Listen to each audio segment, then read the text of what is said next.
The blood pool was the last place anyone expected a crime. But what waited inside, near the bathroom floor, would change everything that followed. Something about the cycling race didn't add up. Every lead pointed back to the same dark corner, and the truth was buried deeper than anyone imagined. It began like most cases do, quietly. The police investigation seemed ordinary. It wasn't. This is the story of two women whose lives collided over one man, Moriah Wilson, 25 years old, Vermont native, and the most promising gravel cycling talent the sport had ever seen, Caitlin Armstrong, 34 years old, yoga instructor, real estate agent, and a woman harboring a deadly obsession. Between them stood Colin Strickland, a professional cyclist whose romantic entanglements would trigger disaster. This is not just a crime story. This is a psychological thriller that played out in real life, with consequences that nobody saw coming until it was far too late. Moriah Wilson was unstoppable in 2022. She dominated every major gravel race, winning the Belgian Waffle Ride, crushing competitors in the Sea Otter Classic, and setting records that seemed completely untouchable. Her infectious laugh and fierce competitiveness made her beloved in the cycling community. She was preparing for the Gravel Locos race in Hico, Texas, a race that would have cemented her legacy forever. But Moriah had a secret that would cost her everything. She was involved with Colin Strickland, Austin's cycling golden boy and the 2021 Lifetime Grand Prix champion, during his separation from longtime girlfriend. Caitlin Armstrong appeared to have it all. She owned a successful yoga studio, sold luxury real estate, and lived with Strickland in their East Austin home, with carefully curated Instagram posts. But beneath her serene yoga poses, something dark was festering. Friends later described her as increasingly paranoid, possessive, and consumed with tracking Strickland's every single move throughout their relationship. The cycling world is small, intimate, and incestuous. Everyone knows everyone else's business. When Strickland and Wilson began their relationship in late 2021, it sent shockwaves through the tight-knit community. Armstrong knew about the relationship. She had always known. What nobody understood was how far Armstrong was willing to go to eliminate her competition once and for all. The evidence would later reveal a woman who had been planning, watching, and waiting for the perfect moment to strike. That moment came when Wilson traveled to Austin for the race. May 11th, 2022. Wilson arrived in Austin, staying with her friend Caitlin Cash in the trendy East Austin area. The cycling community buzzed with excitement about the upcoming important race. Wilson was the favorite, the athlete everyone wanted to beat. She seemed relaxed, confident, posting cheerful photos on social media platforms, while Armstrong was secretly watching her every move. Phone records would later show that Armstrong had been tracking Wilson's movements through Strickland's location data. Armstrong had access to his phone, monitoring texts, calls, and every digital footprint he left. She knew Wilson was in town. She knew they had plans to meet. That evening, Strickland picked Wilson up for what would become their final encounter together. They went swimming at Deep Eddy Pool, a popular Austin spot, then grabbed dinner at Pool Burger, a casual restaurant nearby. Security cameras captured them laughing, talking, seemingly completely carefree. Strickland later told police it was innocent, just friends catching up. At 8:30 p.m., Strickland dropped Wilson off at Cash's apartment on Maple Avenue, kissing her briefly before driving away. Neither of them noticed the black Jeep Cherokee that had been following them throughout the evening. Armstrong's vehicle, captured on multiple surveillance cameras, had been tracking their every single move.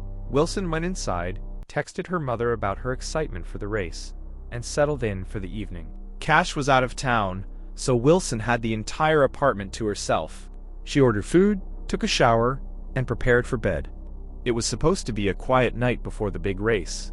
At 10:06 p.m., someone knocked on the door. Wilson, wearing only a sports bra and shorts, opened the door. What happened next lasted less than 3 minutes. But those 3 minutes would destroy multiple lives forever. The killer entered the apartment without struggle. Wilson likely knew her attacker, felt comfortable letting them inside. The confrontation moved to the bathroom where Wilson was shot 3 times. Once in the head, twice in the heart. The shots were precise, close range, executed by someone who wanted to ensure Wilson would never survive this calculated attack. There were no signs of a physical struggle, suggesting Wilson was caught completely off guard. The killer left Wilson's body on the bathroom floor and vanished into the Austin night. No witnesses, no screaming, no obvious evidence left behind. It was a clean, efficient execution that suggested careful planning and cold calculation from an experienced perpetrator. Caitlin Cash discovered the body when she returned home later that evening. Her screams echoed through the apartment complex as she called 911 in complete panic and horror. "She's not breathing," Cash sobbed to the dispatcher. "There's blood everywhere." Austin Police Detective Richard Spittler arrived at the scene at 11:15 p.m. to begin the investigation immediately. What he found was a methodical crime scene. Wilson's body positioned in the bathroom, her phone nearby, no signs of robbery or sexual assault. This was personal, about elimination.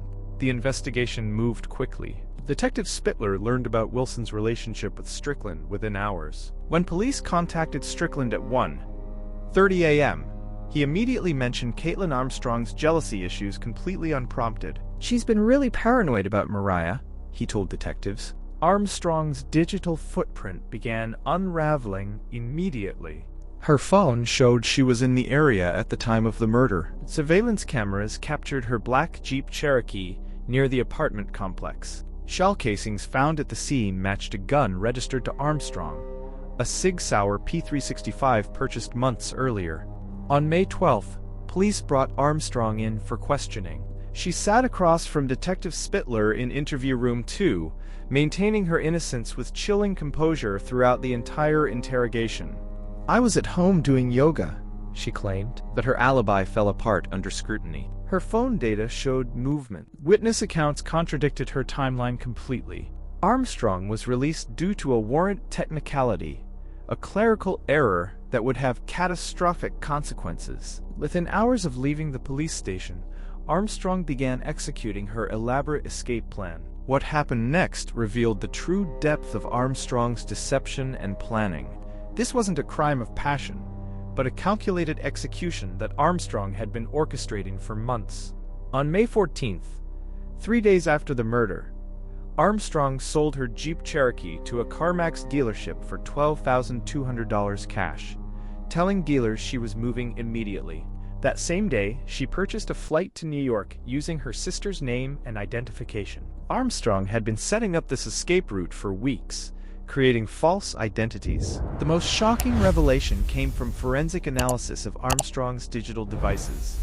Investigators discovered that Armstrong had been cyberstalking Wilson for over 6 months using sophisticated tracking methods. She had created fake social media accounts to monitor Wilson's activities, tracked her race schedule, and even researched her family and friends with obsessive detail and precision.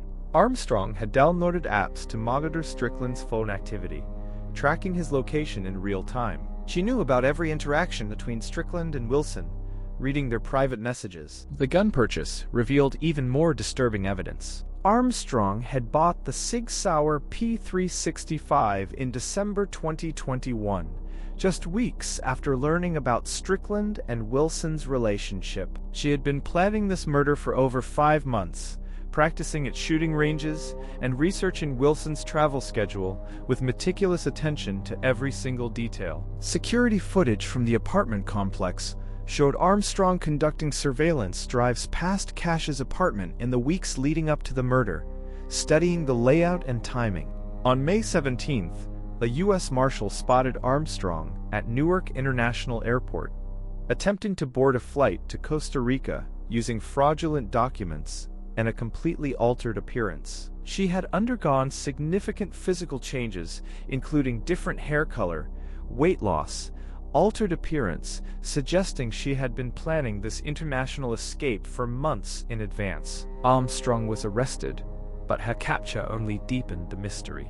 In her possession, investigators found detailed plans for living off-grid in Central America, including maps and survival guides. This level of preparation suggested Armstrong had been living a double life for much longer than anyone realized, with financial resources hidden in offshore accounts. The trial of Caitlin Armstrong began on October 30, 2023, in Austin, Texas. For 17 days, prosecutors methodically presented evidence of Armstrong's calculated murder plot: the digital surveillance, the weapon evidence, the escape plan. Every piece painted a portrait of a woman consumed by obsession and willing to commit the ultimate crime. Armstrong's defense team argued temporary insanity, claiming she had snapped under emotional pressure. But the prosecution's evidence told a different story of premeditated murder planned over months. On November 16, 2023, the jury deliberated for less than 2 hours before returning a guilty verdict. Caitlin Armstrong was sentenced to 90 years in prison. She showed no emotion as the verdict was read, maintaining the same cold composure that had characterized her throughout the investigation. But questions remain that may never be answered. Wilson's family established a foundation in her memory, supporting young female athletes and promoting cycling safety. Her mother spoke at sentencing about Moriah's extinguished light, inspiring athletes forever. Colin Strickland disappeared from professional cycling, unable to cope with his role in the tragedy that cost Wilson her life. He has never spoken publicly about the murder. The cycling community struggles to understand how their sport became the backdrop for such calculated violence. Wilson's death sent shockwaves through the gravel racing world forever. Armstrong remains in prison, maintaining her innocence despite overwhelming evidence. She has never explained her actions, never shown remorse, never revealed what truly drove her to murder. The Moriah Wilson murder case serves as a chilling reminder of the darkness that can lurk beneath seemingly normal lives, where obsession can fester in